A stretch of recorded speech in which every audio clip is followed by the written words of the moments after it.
सामने आकर इस तरीके से बात करने के लिए या चलने के लिए कोई इस तरीके से तैयार नहीं दिखाई देता। अपना कबाड़ी वाले का उदाहरण नहीं है,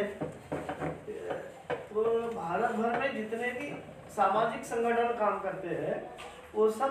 इससे वाकिफ है। लेकिन ये भी इसका दूसरा पहलू है कि हर आंदोलन, हर समस्या का आंदोलन, सामाजिक आंदोलन, मजदूरों का आंदोलन, महिलाओं का आंदोलन, आंगनवाड़ी का आंदोलन वो चल रहा है। कहीं ना कहीं तो इसकी एक ठिनगी चल रही है, लेकिन हम जो है उसके कहीं दूर है। तो ये जो दूरी है, यही दूरी हमारा, तो उसके घर में अवांडर पर फैल जाता है, वो रखने के लिए उसके घर में जगह नहीं रहती थी, है ना। तो उस वजह से हम लोग एक दुकानदार या घूमने वाले जो लोग होते हैं वो हम सामान खरीद कर बेचते हैं। लेकिन ये एक हमारा खुद का जब आर्थिक उसका उलाढ़ाल भी होता होगा, लेकिन हम एक भारत देश का जैसे एक प्रभाव में लेके गए तो हमारे ऊपर में कबाड़ी जो दुकानदार है या घूमने वाले लोग हैं उसके ऊपर में 109 परेशानी में डाला। किससे आई है ये खुशहाली और ये सारी चीज कहाँ से मिली है? बोलते उनके साथ ज़्यादा कुछ काम करके ले रहे और उनका पेमेंट नहीं मिल रहा उतना, तो पेमेंट के अलावा और उनको कैसे इंश्योरेंस भी लागू होना, क्योंकि मेट्रो में जान भी जा रही है। अभी तक 3 लोगों की जान जा चुके हैं और उनको कुत्तों के समान जैसे कुत्तों की जान जाती है रोड पे तो उसको कुछ नहीं मिलता, वैसे ही कर्मचारी वर्ग जो होते हैं, कामगार जो लोग हैं उसमें काम करने वाले मेट्रो में, उनके साथ भी वही हो रहा है कि उनको न्याय नहीं मिल रहा। और बारंबार वो सरकार बीजेपी जिस सरकार है, बीजेपी की जो अभी मंत्री है एकनाथ शिंदे मुख्यमंत्री है, फडणवीस साहब सेकंड मुख्यमंत्री, वो भी बोल रहे हैं कि पेमेंट बढ़ जाएगा, लेकिन उसके भरोसे पे मेट्रो में जो जॉब कर रहे उन लोगों का घर चल नहीं पा रहा है, घर भी चल नहीं पा रहा है। और वास्तव में उनकी कंडीशन ऐसी है कि जो बर्थडे के लोग रहते हैं वो लोकमान्य आ रहे हैं, वो लोकमान्य के लोग जा रहे हैं अभी रिच पर बोले तो अम्बेडकर स्क्वायर, अग्रसेन चौक के उधर गांधी बाग, म्यू हॉस्पिटल, यानी कि उन लोगों को कैसे ये मेट्रो के अधिकारी जो है राजदीप कॉन्ट्रैक्ट करके एक कंपनी आई है नई अभी 3-4 महीने हो गए, तो उसमें कैसा उनका शोषण हो रहा है। तो उनका एक माध्यम है कि ये शोषण हमसे थोड़ा दूर हो जाए, क्योंकि हमको लोकमान्य के जो लोग हैं यानी कि हिंगना के साइड के, उनको नजदीक का स्टेशन मिल जाए, और जो इंदिरा से लोग आते हैं इंदिरा के लोगों को उनके इधर का स्टेशन मिल जाए, यानी कि उनको आने जाने के लिए अच्छा हो जाए। जो उनका पेमेंट है वो हिसाब से उनको पेट्रोल पानी कम लग जाए, उनका टाइमिंग कम लग जाए, क्योंकि इसमें जो काम करने वाले जो लोग हैं, कुछ महिला वर्ग है, छोटे छोटे बच्चे की माँ है, बच्चे लोग घर पे माँ यानी कि माँ की राह देखते हैं, कुछ छोटे छोटे बच्चे रहते हैं उनको दूध पिलाना, खाना पिलाना, उनके ऊपर जो जिम्मेदारी रहती है कि इनके लड़के स्कूल में जाते तो वो एडजस्ट नहीं हो पा रहा है। तो इसलिए मेट्रो के कामगार महिला वर्ग ज्यादा से ज्यादा रो रहे हैं। और जो मेट्रो में भी जो मीटिंग होती है वो मेट्रो के अंदर खाली बीजेपी के कार्यकर्ता के अलावा कांग्रेस वाले हो, Republican party of India secular का कार्यकर्ता, संलग्न समता संघ का एक सिपाही हो, प्रशिक्षक हो, मैं भी सिखाता हूँ, तो मेरे को भी वहाँ पे एंट्री नहीं मिलती है, मेरे को भी वहाँ पे अड़ाया गया है कि आप अंदर जा नहीं सकते, क्योंकि आप जो गए हैं लोग वो न्याय कर रहे हैं, वो भी न्याय करके बाहर आ जाएंगे, यानी कि 4 जो दीवार के अंदर वो न्याय हो रहा है और न्याय बाहर वाले के लोगों को पता नहीं चल रहा। तो बाहर वाले के लोग जो है ज्यादा करके मेट्रो में SC कैटेगरी यानी कि बुद्धिस्ट लोग ज्यादा करके है, सिक्योरिटी में भी है सिक्योरिटी, और हाउसकीपिंग बोलते सफाई कामगार में ज्यादा से ज्यादा अपने लोग हैं, यानी कि बुद्धिस्ट महाल SC कोटा ज्यादा है। तो उनका कहना जो यह है कि जो मीटिंग होती है मेट्रो के अंदर अधिकारियों के सामने, वो मीटिंग हमारे सामने हो जाए, हमको भी पता चले मीटिंग कैसी होती है, जैसे अपनी यहाँ पे मीटिंग हो रही है सबके सामने हो रही है, ऐसी मीटिंग अगर लाइव हो उसका वीडियो अगर लेंगे, क्या क्या बोलते कैसे बोलते वो अगर हमारे तरफ आ जाए या हमको बैठने की इजाजत मिल जाए तो हमारा मन भी समाधान हो जाएंगे उतने में। खाली ये लोग क्या करते हैं, अभी यूनियन होगा चालू 2-2.5 साल से मेट्रो में कॉन्ट्रैक्ट यूनियन चालू हो गया, उनका अध्यक्ष है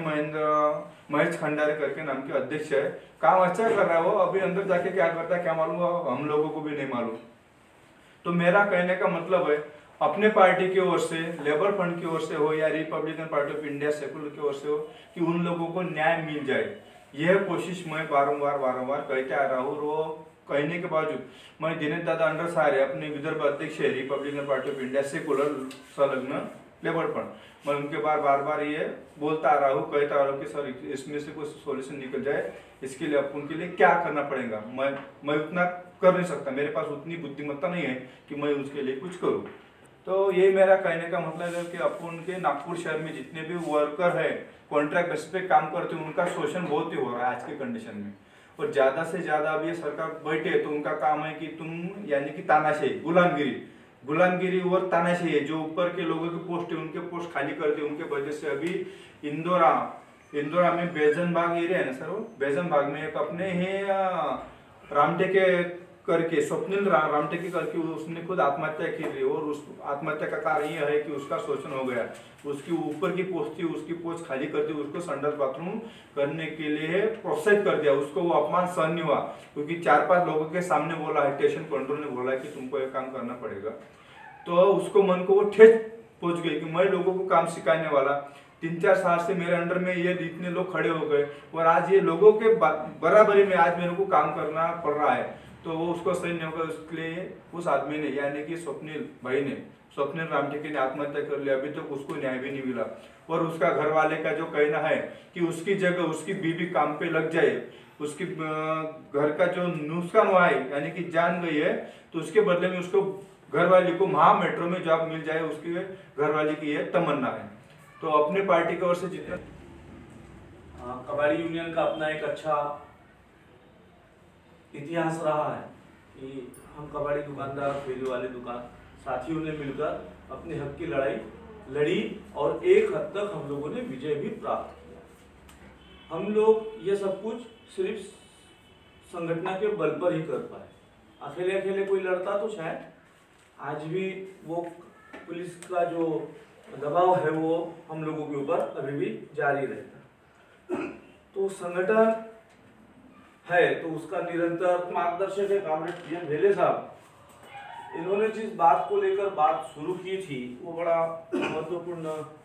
मुद्दा है कि भाई क्या हम लोगों की समस्या समाप्त हो गई है। मुझे लगता है कि नहीं, हम लोगों की समस्या दिन ब दिन बढ़ती जा रही है। सिर्फ हमारी नजर नहीं जा रही है कि हमारी समस्या बढ़ रही है।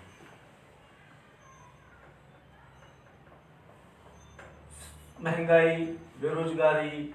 हमारी आर्थिक लूट इतने बड़े पैमाने पे हो रही है कि हमारी नज़र वहाँ तक नहीं जा पा रही है, क्योंकि हम लोग हमारी रोज़मर्रा की ज़िंदगी में इतने व्यस्त रहते हैं कि दुनिया में क्या होता है, शहर में क्या होता है, देश में क्या होता है, उसके ऊपर हम लोगों का बहुत कम ध्यान जाता है। क्योंकि मैं, मेरा परिवार और उसकी जो ज़रूरतें हैं घर परिवार की, उसी में हम लोग सबसे ज़्यादा व्यस्त रहते हैं। अभी हम लोगों को यह बात की जानकारी होना चाहिए कि संगठित और वो विरोध नहीं करता, विद्रोह नहीं करता, वो और मजबूती से अपने पैर जमीन पे ऐसे कैसे तो भी जमा करता है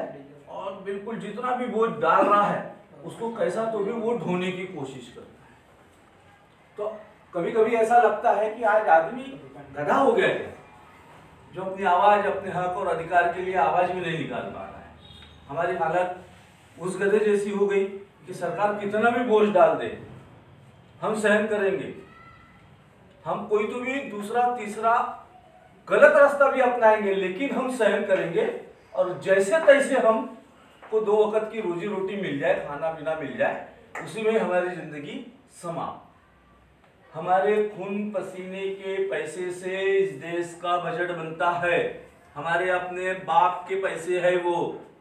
जिसके ऊपर इस देश के तमाम पूंजीपति और इस देश में जो बड़े फैक्ट्री मालक है, इस देश के बड़े बड़े राजनेता है, उनकी अय्याशियां, उनकी राजनीति और उनके पास करोड़ों अरबों खरबों रुपए के पैसे जमा हो जाते हैं, जिनको हम लोग सैल्यूट मारते हैं। कभी कभी नेता आ गए करके, साहब आ गए करके बड़ी बड़ी गाड़ियों में। हमारे अपने हक और अधिकार के पैसे हैं। तो मुझे ऐसा लगता है कि हमको हमारे हक और अधिकार को जानना जरूरी है। अगर हम उसको नहीं जान पाएंगे तो आज वर्तमान में देश की